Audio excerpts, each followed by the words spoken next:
Eleanor Briggs was 67, a retired nurse who had once spent her days calming anxious hearts in hospital rooms and holding trembling hands through the darkest hours. But her greatest devotion hadn't been to medicine.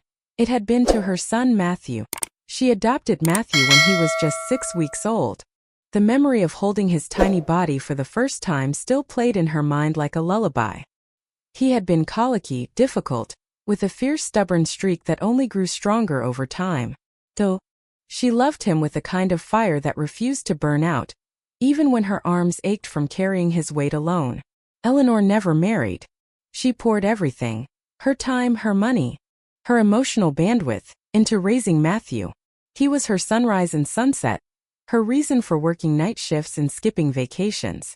Whenever he stumbled, she was the one picking him up, patching him together with prayer and patience. But love, Eleanor would later learn, does not guarantee gratitude. It began subtly with distance. After Matthew married Rachel, things changed. Phone calls grew shorter. Visits became sporadic. Eleanor told herself it was natural. Newlyweds needed space.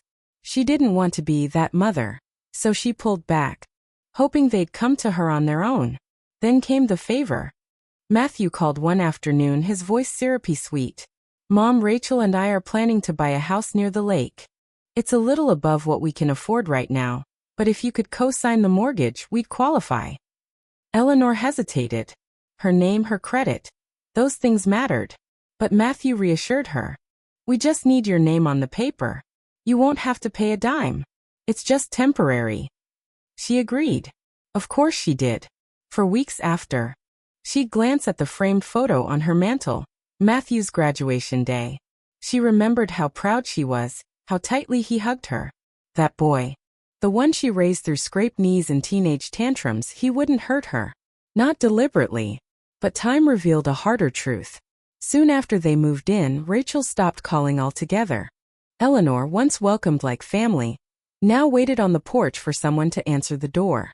When they did, it was often with tight smiles and a cold distance.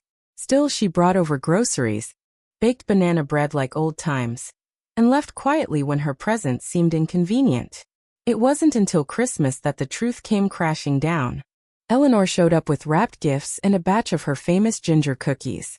She wore a red scarf Matthew had given her years ago, hoping it might stir a sweet memory. But when she rang the bell, it wasn't her son who answered. It was Rachel. "What are you doing here?" Rachel asked, arms crossed. "I brought some cookies and gifts. I thought I'd drop them off," Eleanor replied gently. Rachel didn't move aside. "Well, we're kind of in the middle of something. A private dinner." From inside, Eleanor heard laughter, the clinking of glasses, and music that sounded too loud for a family holiday. When she peered over Rachel's shoulder, she caught a glimpse of a beautifully decorated dining room. Her son sitting at the head of the table, smiling at another couple. Strangers. "I won't stay," Eleanor said softly, holding out the tin of cookies. Rachel sighed and took it. "Thanks. We'll drop by sometime." The door shut before Eleanor could respond. She stood there on the porch, her heart cracking under the weight of that silent dismissal. The night air bit through her scarf. Behind the closed door, the laughter grew louder. That's when she knew. She wasn't family anymore. The next few days passed in a haze. Eleanor moved through her home like a ghost, watering plants, folding laundry, staring at her phone in vain. Not a single call or text came from Matthew. She decided to drive by the lake house one afternoon, needing to see it with her own eyes. Her name was still on the deed. She had rights technically, but as she parked across the street and watched from her car, she saw something that made her stomach twist. A for sale sign. Confused, she checked the county records online and discovered something that chilled her to the bone. Her signature, falsified. Matthew had filed for a refinance and title transfer. Without her. Her heart pounded as she read the document. Someone had forged her name. Not only was she removed from the deed, but the new mortgage had ballooned. It was clear, they were trying to cut her out completely. Legally, financially, and emotionally, they already had. Eleanor sat in her car for a long time. The winter sun sinking behind bare trees. She wasn't angry, at least not in the way people usually were. She felt something colder. Something final. Betrayal. The kind that didn't come with screaming or smashed dishes. The kind that arrives in silence and leaves nothing intact. The next morning, she made an appointment with a real estate attorney. By the end of the week, she had filed a fraud complaint, initiated a legal freeze on the house sale, and retained a forensic analyst to examine the forged signature. Eleanor moved with quiet precision. No yelling. No threats. Just truth. One cold fact at a time. But while she handled the legal side, something deeper stirred within her, a shift she couldn't name at first. She began digging through her old journals. Pages yellowed with time. Her younger self had dreams. Writing, travel, teaching first aid to women in shelters. Dreams shelved for a child who no longer wanted her. She made a choice. No more waiting for an apology. No more giving away pieces of herself to buy scraps of love. Eleanor wasn't angry. She was awake. That night, she lit a candle for herself. Not for her son, or for the past, but for the woman who had survived it. She sat by the window and whispered, "I still have time. And it's mine now." The road ahead wouldn't be easy. But for the first time in decades, Eleanor wasn't walking it for anyone else. She was walking it for herself. It had been a week since Eleanor Briggs filed the fraud report. And the silence that followed wasn't surprising. It was routine by now. No call from Matthew. No epalegi. No confrontation. Just a slow, painful confirmation of what she already knew. She wasn't considered part of their lives anymore. But Eleanor wasn't the same woman she had been 2 weeks ago. She woke early now. Not because of habit or obligation, but purpose. Her morning started with coffee at the dining room table. Not to stare out the window and hope for Matthew's car to pull up, but to read law blogs, real estate fraud cases, articles about financial elder abuse. She was learning quickly. The young attorney she'd hired, a sharp and thoughtful woman named Cassandra Wu, called her on a Thursday morning. "We've confirmed the signature was forged," she said. "It's not even close to your legal handwriting.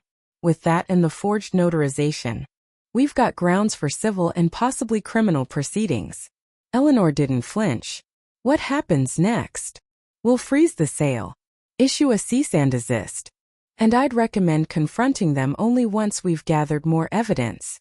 Eleanor looked down at her folded hands. "There won't be a confrontation. You're sure?" "I've spent enough of my life asking for someone to see me. This time I'm not asking." That afternoon she pulled a box down from the top of her closet. It was dusty, heavy, full of things she hadn't touched in years, old notebooks, childhood drawings from Matthew, photos from PTA meetings, volunteer pins from the local hospital. And beneath it all a leather-bound folder. Her original will. She stared at it for a long while, then placed it on the table and opened a fresh one. This one would not include Matthew. Not even $1. Instead, she started drafting a new legacy. She remembered the shelter she volunteered at in her 40s, how the women there, mostly older, often had no one to turn to after abuse or abandonment. How one woman named Nancy had said, "We're the leftovers, Eleanor. Everyone's full and we're what's tossed out." Those words echoed now. She picked up a pen. To the women who were made to feel like burdens when all they ever gave was love. By Sunday, Eleanor had contacted a financial planner and requested her savings be transferred into a trust. The Hearthstone Fund, she called it, a small foundation for elder women recovering from financial betrayal or homelessness. It wasn't grand, but it was real. Just like her resolve. She didn't tell anyone. Not yet. Not until the paperwork was official. Instead, she focused on reclaiming her space. She donated the old armchair Matthew had lounged in, took down the photos that featured Rachel, even boxed up all of Matthew's childhood things and brought them to the attic. It wasn't an act of rage. It was cleansing. On Monday, the first letter arrived. A thick envelope from a law firm representing Rachel and Matthew. The wording was formal, defensive, and full of veiled threats. Misunderstanding. Undue stress. Privacy invasion. Eleanor read every word, then fed it directly into the shredder. She wouldn't play the game on their terms. Later that evening, she received a knock at the door. It was Alyssa, her neighbor's daughter, who had helped Eleanor set up her iPad a few months back. 23, bright, with a habit of checking in on the older residents of the block. "I made you banana muffins," Alyssa said, smiling. "And I was wondering if you'd want help putting up some holiday lights this weekend?" Eleanor was startled by the kindness. "That would be lovely." They stood in the entryway for a while, talking about nothing and everything. And when Alyssa left, Eleanor felt something unfamiliar swell in her chest. "Hope," she called Cassandra the next morning. "Let's proceed," she said. "I'm not interested in punishment. Just truth. And protection." "Understood," Cassandra replied. "You're doing the right thing." "Eleanor." Eleanor paused. "I've spent most of my life doing what I thought was the right thing. But this feels different. Because this time it's for you." Days passed. The legal gears turned slowly, but they turned. Eleanor's claim against the fraudulent transfer gained traction. The bank launched its own investigation. A financial review revealed suspicious activity on the joint account she once shared with Matthew. Forged withdrawals, unauthorized uses. It wasn't just betrayal. It was theft. Cassandra assured her the law was on her side. But Eleanor didn't feel victorious. She felt free. Every box she cleared from the attic, every paper she filed, every piece of Rachel's glittering perfection she removed from her shelves. It was like she was peeling back layers of herself, reclaiming the woman who had once dreamed of more than being someone's silent backup. On a quiet Friday morning, she went to the lake alone. The same one Matthew and Rachel had wanted their home near. She sat on a bench with a scarf wrapped around her neck and watched the water ripple in the breeze. She didn't cry. She didn't need to. Instead, she closed her eyes and whispered to herself, "You gave what you could. More than you should have. But it's not too late to give to yourself." And when she opened her eyes, she saw a small group of ducks gliding across the surface. Unbothered. Moving forward. So would she. The days were getting shorter. By late afternoon, Eleanor's living room already glowed with the warm orange of a setting sun. There was peace in that stillness, a contrast to the chaos that once filled her head. But beneath that calm lived something deeper. Determination. She now walked with intention. She knew exactly which documents were filed and when, what signatures had been authenticated, and how long the mortgage company had left to respond. The legal system moved slowly, but Eleanor no longer felt trapped in limbo. She was watching it move in her favor. Though, there was one thing she hadn't done yet. Speak to Matthew. Not out of fear. Out of choice. She wouldn't give him the satisfaction of outrage or heartbreak. He had counted on that, her silence, her need to forgive, her longing for connection. But this time, Eleanor's silence wasn't passive. It was a boundary. One afternoon she stood at her front window, sipping mint tea when a car pulled into her driveway. Her hand froze midair. It was Matthew. He didn't look like himself. Not the child she had raised. Not the man who had once clung to her after his first heartbreak. He wore a fitted jacket, sunglasses despite the cloudy sky, and a wary expression.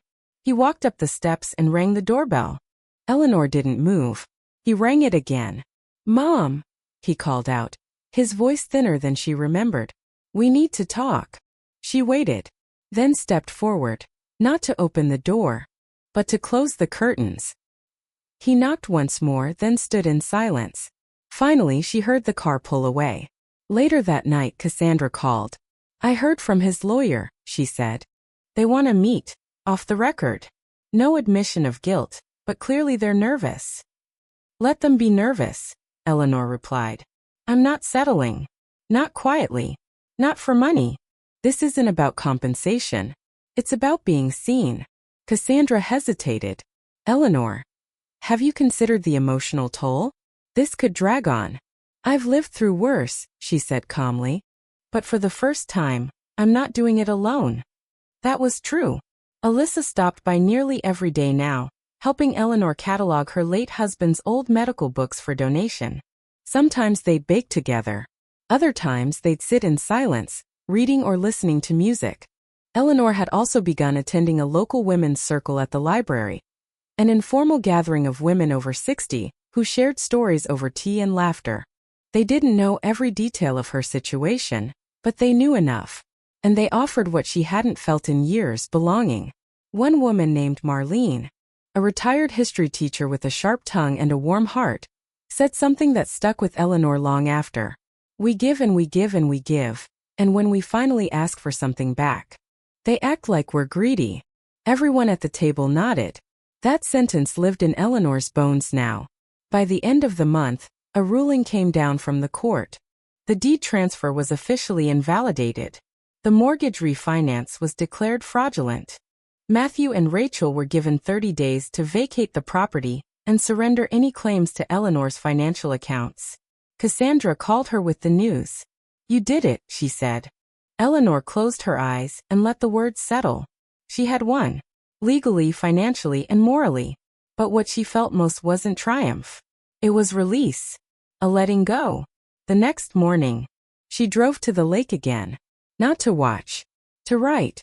She brought a small journal Alyssa had given her, with a floral cover and the words "still blooming" etched across the front. She wrote, I'm not a victim. I'm not a fool. I am someone who loved, was betrayed, and still found the strength to choose peace over bitterness. She paused. I don't need closure from those who closed the door on me. I need only to walk forward through the door I built myself. She closed the book and smiled. For the first time in years, her story felt like it belonged to her again. That weekend, she invited the women from the library circle to her house for tea. They sat on her newly cleaned patio, sunlight dancing through the trees. Marlene lifted her cup. To Eleanor, she said, for reminding us that quiet women still roar. The others laughed and clinked glasses. Eleanor didn't cry. She just listened to the sounds of joy in a home that had once echoed with silence. Later that night, a final letter arrived. It wasn't from Matthew or Rachel. It was from Rachel's father. A single paragraph. I don't know what they did, but I know you deserved better. I hope you find peace. I hope they find consequences. Eleanor folded the note and tucked it in her journal. She didn't need anyone to validate her experience anymore. But it was a reminder that sometimes, even in the mess of betrayal, decency still survived in unexpected places. As autumn turned to winter, Eleanor made one last change. She had the locks replaced on her house. Not because she was afraid, but because this was her home again. Hers alone. She hung a new wreath on the door, one she made herself from pine cones and dried oranges. It wasn't flashy, but it was hers. Every morning now began the same way. There. Sunrise. A small smile. She had lost so much, but what she found was greater. Her voice, her value, and a future written not by others, but by her own hand. The following spring, Eleanor's backyard came alive in a way it hadn't in years. Lavender lined the walkway. Tomatoes ripened under the early sun. Birds nested in the old elm tree that had once shaded Matthew's childhood birthday parties. She didn't grow it all for herself. Much of it she gave away in brown paper bags to neighbors and the women's circle. She had always loved to nurture. But now, for the first time, she nurtured from a place of abundance, not depletion. The legal chapter with Matthew and Rachel was closed. They had vacated the lake house under court order. Rumor had it they'd moved across the state. Eleanor didn't care to confirm. They were no longer her concern. Instead, her attention turned to the seed of an idea. The Hearthstone Fund. The small foundation she had once scribbled into a legal will now had a website, a logo, and a mission: to offer emergency legal support and housing assistance to seniors betrayed by their families. Not charity but dignity. It was quiet, modest, and entirely funded by Eleanor's savings and a few local donors. And yet it began to grow. One of the first letters came from a woman named Rosalie, 73. Her daughter and son-in-law had forced her to sign over power of attorney, then sold her car and drained her savings. I used to run a bakery, Rosalie wrote. Now they tell me I'm forgetful and need to nap all day. But I'm not tired. I'm angry. Eleanor read the letter 3 times.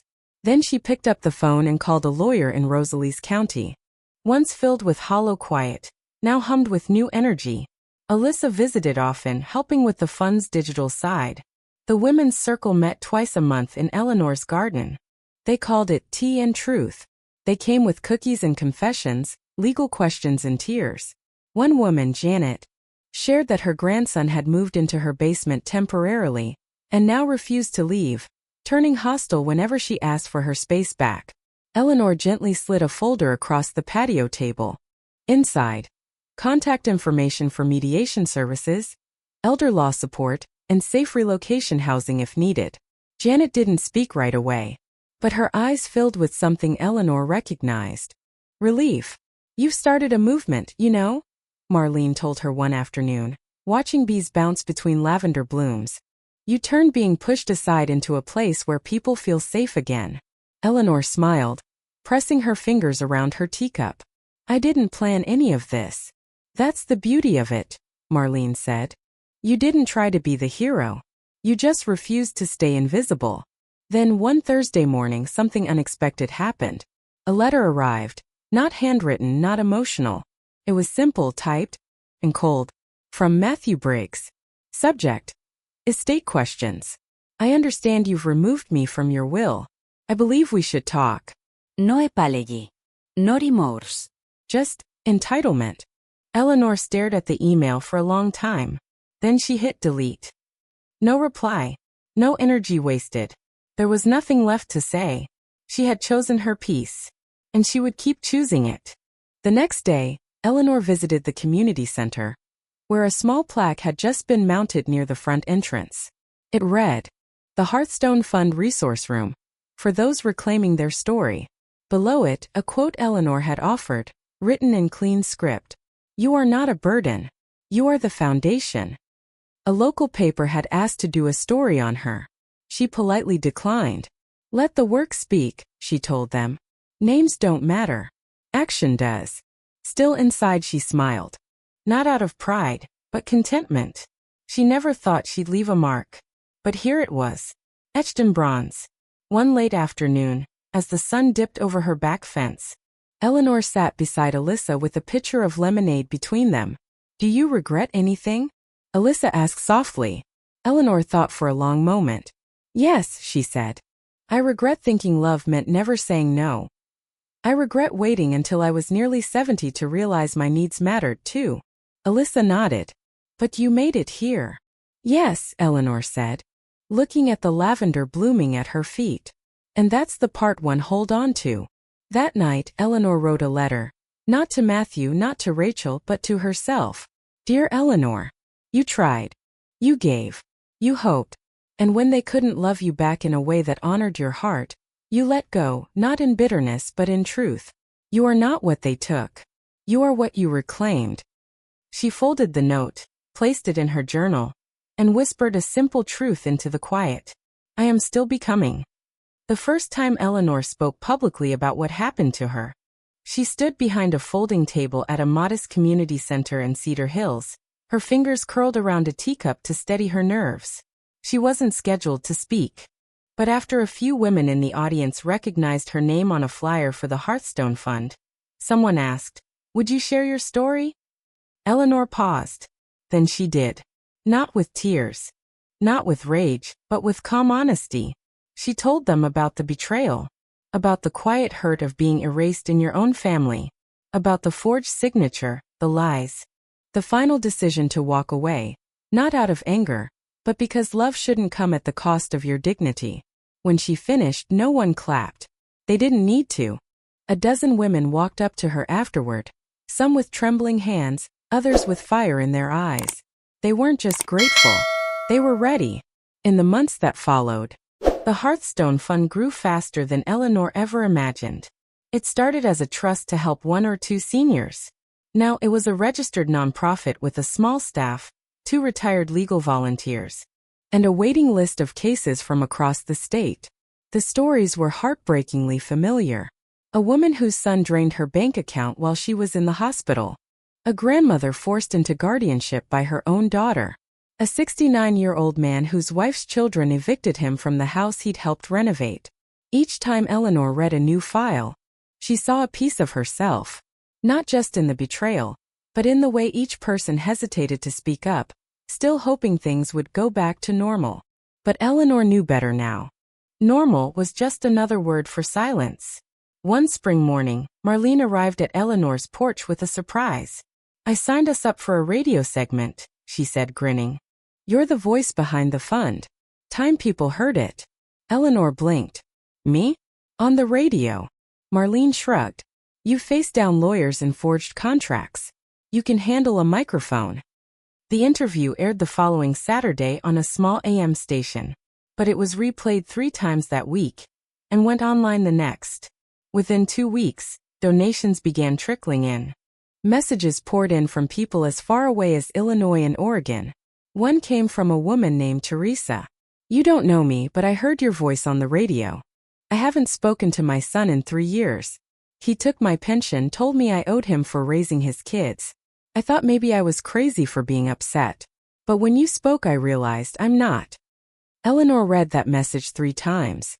Then she replied with a simple sentence. "You are not alone." With growth came structure. Alyssa helped organize monthly support calls for clients. A small team began developing Know Your Rights kits that were mailed free to anyone over 60 who requested one. They even received a modest grant from a women's advocacy group. Eleanor insisted that the mission never become bureaucratic. No layers. No waiting rooms. Just warmth, truth, and quiet empowerment. The tagline they chose for the new website? "Justice is not too late. And neither are you." In her personal life, peace became her rhythm. She still gardened, still baked, still hosted the tea circle in her backyard every other Sunday. But now her time wasn't filled with aching questions about what went wrong. It was filled with purpose. She kept a wall in her study with handwritten notes from every person the Hearthstone Fund helped. Some were just thank you cards. Others were long, cathartic letters, filled with confessions and new beginnings. Eleanor called it her truth wall. It reminded her every day that love could still grow in places where it had once been ripped away. And then, something unexpected arrived in the mail. A wedding invitation. Not from Matthew.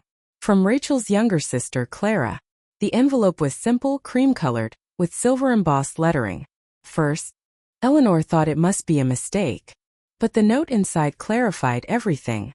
"Eleanor, I don't know if you remember me. I was always the quiet one in the family. But I remember you. I remember how kind you were. Even when everyone else dismissed you. I don't know what really happened between you and my sister.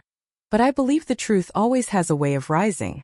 I wanted to invite you not because of the past, but because I'd be honored if someone like you were in the room. With admiration, Clara." Eleanor held the letter in her lap for a long while. She wouldn't attend, not out of bitterness, but because that chapter had ended. Still, she wrote Clara a note back. "Thank you for seeing me. That means more than you know. I wish you a wedding filled with honesty, respect, and people who show up not just for the good moments, but for the hard ones too." Later that week, as Eleanor walked through her garden at dusk, she spotted a small figure standing outside the fence. It was Franklin, the soft-spoken carpenter who had helped fix her back porch months earlier. He had been kind, respectful, and quiet in his admiration. He never pushed, never asked questions. He just showed up. "Evening," he said, tipping his cap. "Didn't mean to interrupt." "You never do," Eleanor replied, smiling. He held up a small potted rose. "Thought this might belong here. It's called resilience." She chuckled, accepting the pot. "Then she'll fit right in." They stood in silence side by side, as the breeze carried the scent of lemon balm and old lilac through the air. He finally broke the quiet. "You ever think about what comes next?" Eleanor looked up at the sky, streaked in orange and lavender. "Every day," she whispered. "And for once, I'm not afraid of the answer." That night, she added a new note to the truth wall, her own. "You are not what was done to you. You are what you choose to do next. And I choose to bloom." One of the most powerful messages from Eleanor's story is this. It is never too late to reclaim your voice, your peace, and your purpose. Many seniors, especially women, are taught that love means endless giving, that their value lies in how much they sacrifice. But Eleanor's journey reminds us that unconditional love does not mean accepting mistreatment or erasure. Her quiet strength, her refusal to be used or forgotten, and her choice to build something meaningful out of betrayal offer a profound life lesson. Dignity does not come from being needed, but from being true to oneself. Even after decades of silence or heartbreak, you can still choose to rise, to create new beginnings, and to be the author of your own story. For those in their later years who have been overlooked or made to feel like they no longer matter, Eleanor's story is a beacon. It tells us that healing is not bound by age, and legacy isn't what we leave behind, but what we fight to reclaim while we are still here.